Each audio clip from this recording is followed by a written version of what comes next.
दोस्तों, आखिर ऐसा क्या हुआ कि पाकिस्तान को खुद के मुल्क में इंडिया का झंडा लहराना पड़ा और कैसे इंडियन टीवी शोज की वजह से वो अपने प्लेन में कामयाब हो पाए। पाकिस्तान इंटरनेशनल एयरलाइंस का एक छोटा सा जहाज ग्वादर एयरपोर्ट पर टेक ऑफ के लिए तैयार था। वैसे तो हमेशा की तरह यह एक रूटीन फ्लाइट थी, लेकिन आज का दिन पाकिस्तानी अथॉरिटीज के लिए कोई नॉर्मल दिन नहीं था, क्योंकि उस वक्त किसी को मालूम नहीं था कि जहाज में 3 हाईजैकर्स भी सफर कर रहे हैं। अगले चंद घंटों में पीआईए की फ्लाइट 544 नेशनल और इंटरनेशनल मीडिया की हेडलाइन बनने वाली थी। पाकिस्तान, जिसको सिर्फ 3 दिन बाद अपना पहला न्यूक्लियर टेस्ट करना था, उसके लिए यह पीआईए की फ्लाइट 544 अगले कई घंटों के लिए बहुत मुश्किल वक्त लेकर आई। इतना मुश्किल वक्त कि पाकिस्तान को मजबूरन इंडिया का झंडा लहराना पड़ गया। जय हिंद दोस्तों, welcome back ideal info TV.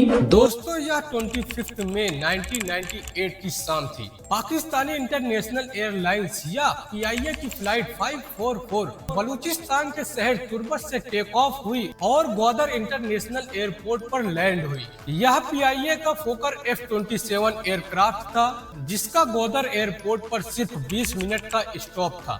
यहाँ पर 3 पैसेंजर्स उतर गए और एक नया पैसेंजर ऑन बोर्ड हो गया। अब जहाज में 27 पैसेंजर्स और 5 क्रू मेंबर थे। पैसेंजर्स बोर्डिंग के बाद शाम के वक्त 5:55 पर यह प्लेन टेक ऑफ हुआ और अब इसका अगला और final stop Karachi international airport था, जहां उसे ठीक 1 घंटे बाद यानी कि 6:55 पर लैंड करना था। लेकिन ग्वादर एयरपोर्ट से टेक ऑफ हुए अभी 10 मिनट ही हुए थे कि एक पैसेंजर उठा और कॉकपिट की तरफ जाने लगा, जिस पर एयर होस्टेस ने उसे रोकना चाहा तो वो शख्स एयर होस्टेस को धक्का देकर कॉकपिट में दाखिल होने में कामयाब हो गया। दोस्तों, आपको यहाँ ये भी बताते चलें कि जिस वक्त पीआईए की फ्लाइट 544 में ये सब हो रहा था, उसके 3 दिन बाद यानी कि 28 मई 1998 वाले दिन पाकिस्तान को अपना पहला न्यूक्लियर टेस्ट बलूचिस्तान की चगाई डिस्ट्रिक्ट की पहाड़ियों पर करना था। इस टेस्ट को पाकिस्तान ने चगाई 1 का नाम दिया और यह पाकिस्तान की हिस्ट्री में एक बहुत ही इम्पोर्टेंट दिन था, क्योंकि इंडिया अपना दूसरा न्यूक्लियर टेस्ट इसी महीने की 13 तारीख को कर चुका था, जिसकी वजह से पाकिस्तान पर बहुत प्रेशर था। उनको ये भी डर लग रहा था कि कहीं वो जब न्यूक्लियर टेस्टिंग करेंगे तो इंडिया उनके ऊपर हमला न कर दे, जबकि दुनिया की नजरों में ऑलरेडी पाकिस्तान 24 साल पीछे था, क्योंकि इंडिया ने अपना पहला न्यूक्लियर टेस्ट पोखरण 1 1974 में किया था। यही वजह है कि पाकिस्तान अपने पहले न्यूक्लियर टेस्ट से पहले किसी किस्म की गड़बड़ी नहीं चाहता था, लेकिन न चाहते हुए भी जिसका डर था वही हुआ। उधर पीआईए की फ्लाइट 544 में जबरदस्ती कॉकपिट में घुसने वाले शख्स ने अपना पिस्टल निकाला और पायलट को कहा कि यह जहाज हाईजैक कर लिया गया है। पैसेंजर्स कैबिन में हाईजैकर्स के 2 और साथी मौजूद थे। जब उन्होंने देखा कि पायलट काबू में हो चुका है तो वो अपनी सीट से उठे और वेपन्स के जोर पर तमाम पैसेंजर्स को होस्टेज बना लिया। हाईजैकर्स ने सारे पैसेंजर्स को वार्निंग दी कि अगर किसी ने चालाकी दिखाई तो इस जहाज को बम से उड़ा दिया जाएगा, जिस बम को इनमें से एक ने अपने जिस्म पर बांधा हुआ है। अभी किसी को कुछ समझ आता इससे पहले पायलट ने अनाउंसमेंट करते हुए हाईजैकिंग की बात की कंफर्मेशन कर दी। पैसेंजर्स और क्रू एक खतरनाक सिचुएशन में फंस चुके थे। गन्स और धमकियों के बीच किसी को यह नहीं पता था कि अगला मूवमेंट क्या होने वाला है। सबसे बड़ी बात तो यह थी कि हाईजैकर्स के पास रियल वेपन्स थे, जो उनके प्लेन को और भी डेंजर बना रहे थे। पीआईए 544 के क्रू मेंबर की बात की जाए तो उसमें फ्लाइट कैप्टन उजैर खान और को pilot first officer Mohammad Faisal Khan, जबकि 2 एयर होस्टेस खालिदा अफरीदी और आसमा ईरानी समेत एक ग्राउंड इंजीनियर सज्जाद चौधरी भी शामिल थे। तीनों हाईजैकर से ज्यादा पढ़े लिखे नहीं लग रहे थे, क्योंकि उन्होंने सलवार कमीज पहना हुआ था और क्योंकि वो तुर्बत से फ्लाइट पर चढ़े हुए थे तो इस बात के काफी चांसेस बनते हैं कि उनका ताल्लुक बलूचिस्तान से है। आखिर हाईजैकर्स की डिमांड क्या थी?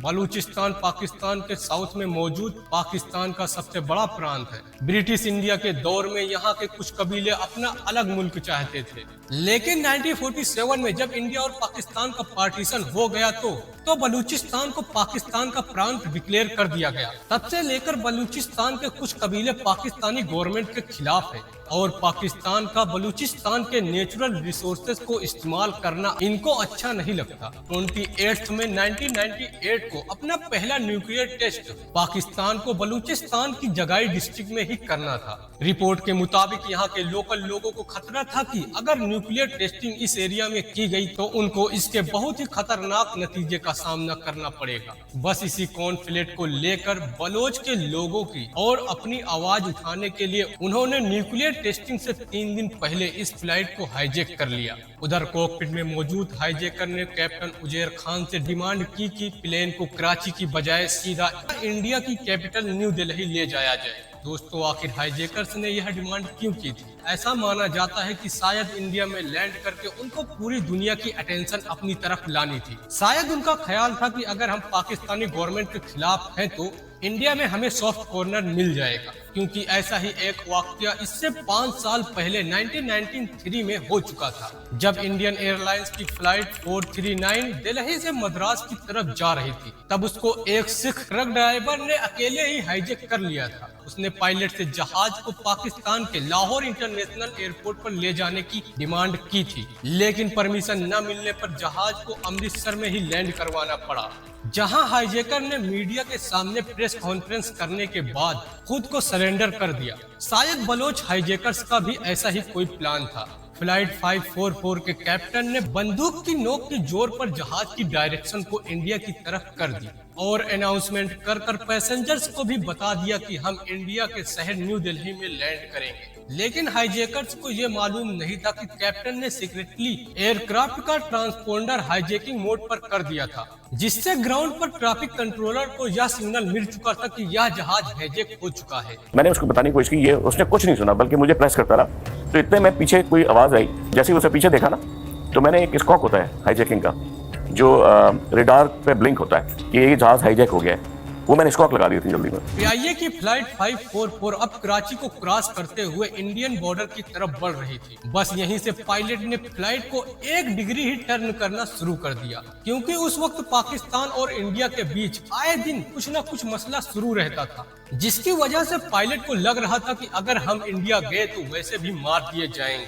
इसलिए उसने फ्लाइट को थोड़ा थोड़ा टर्निंग करना चालू रखा। इतने में पायलट ने हाईजैकर से कहा कि यह एक छोटा F-27 जहाज है, इसमें इतना फ्यूल नहीं होता कि हम 1100 किलोमीटर दूर न्यू दिल्ली जा सके, लिहाजा जहाज को कहीं रिफ्यूलिंग के लिए लैंड कराना पड़ेगा। पायलट ने हाईजैकर से कहा कि हमें इंडिया के भुज एयरपोर्ट पर लैंड करना चाहिए, जो कि कराची से 300 किलोमीटर दूर गुजरात में मौजूद है। जब हाईजैकर्स इस बात पर राजी हो गए तो पायलट ने कंट्रोल टावर से कनेक्शन किया और कहा कि क्या ये भुज का एयरपोर्ट है और वहां पर लैंडिंग की परमिशन मांगी।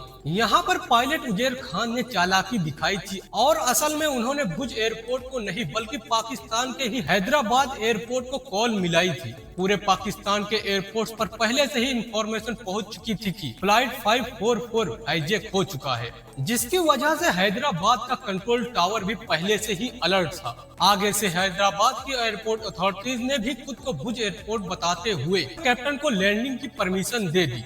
2-3 दफा थोड़ी देर के बाद वो ये कॉल कर रहा था, PK 544 भुज टावर।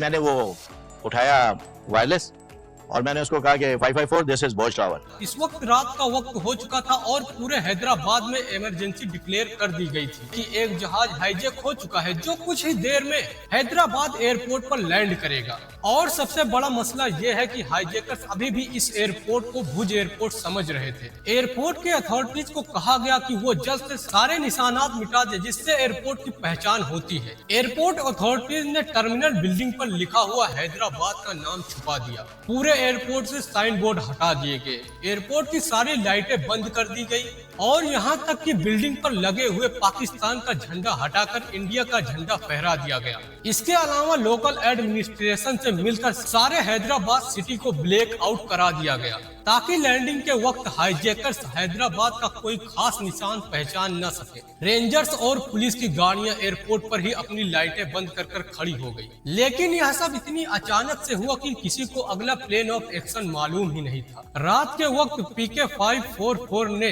आखिरकार हैदराबाद के एयरपोर्ट पर लैंडिंग कर लिया। एयरपोर्ट अथॉरिटी ने जब प्लेन की विंडोज के अंदर देखा तो एक हाईजैकर कॉकपिट में और एक हाईजैकर मेन डोर के पास, जबकि तीसरा कैबिन में टहल रहा था। करीबन 1 घंटे तक खामोशी रही, लेकिन फिर 11:33 पर जहाज का मेन डोर खुलता है और अंदर से ग्राउंड इंजीनियर सज्जाद चौधरी को बाहर भेजा जाता है। उनको खाना पानी लाने के लिए और एक खास पैगाम देकर भेजा गया था। डरा सहमा ग्राउंड इंजीनियर एयरपोर्ट अथॉरिटीज के पास आया और पुलिस के सामने हाईजैकर्स की डिमांड रख दी। हाईजैकर्स जो अभी ये समझ रहे थे कि उन्होंने इंडिया के भुज एयरपोर्ट पर लैंड किया है, उनकी डिमांड थी कि वह इंडिया में पाकिस्तानी हाई कमीशन से मीटिंग करना चाहते हैं, क्योंकि उनकी सबसे बड़ी डिमांड थी कि बलूचिस्तान में न्यूक्लियर टेस्टिंग को रोका जाए।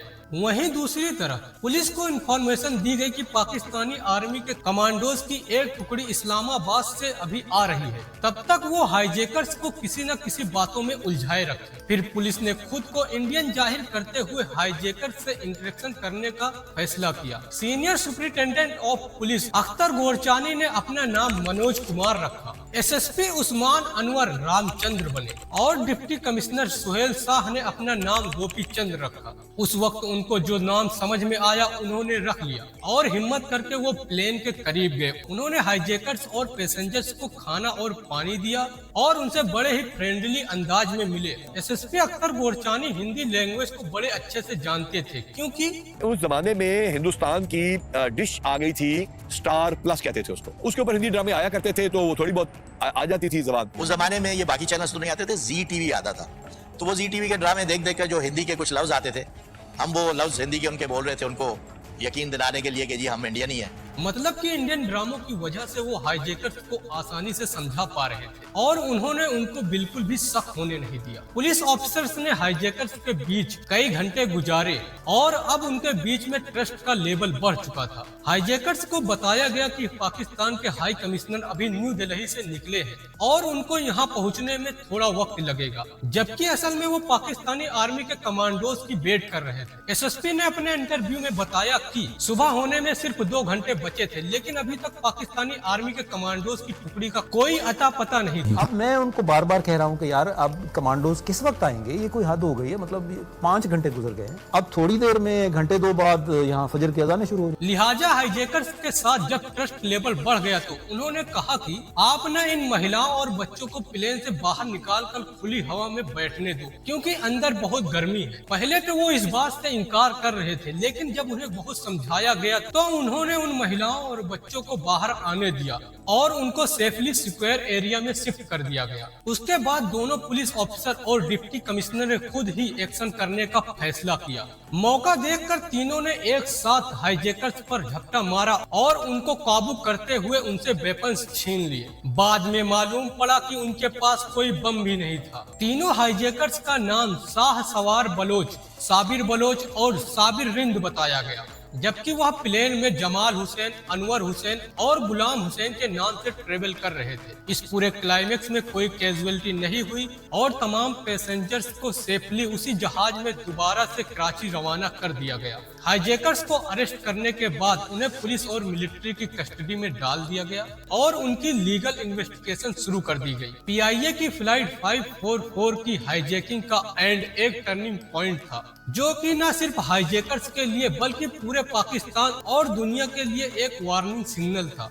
जब हाईजैकर्स को फाइनली अरेस्ट किया गया तो उनके एक्शन ने न सिर्फ पैसेंजर्स लाइफ को डेंजर में डाला, बल्कि नेशनल सिक्योरिटी और इंटरनेशनल रिलेशंस को भी थ्रेट किया। वीडियो अगर जानकारी से भरपूर लगी हो तो लाइक करने के साथ साथ दोस्तों के साथ जरूर शेयर कर दें और ऐसे ही नॉलेजेबल और हिस्ट्रिकल वीडियो देखने के लिए हमारे चैनल आइडियल इन्फो टीवी को सब्सक्राइब करने के साथ साथ बेल आइकन को भी जरूर प्रेस कर दें। दोस्तों मिलते हैं आपसे नेक्स्ट वीडियो में।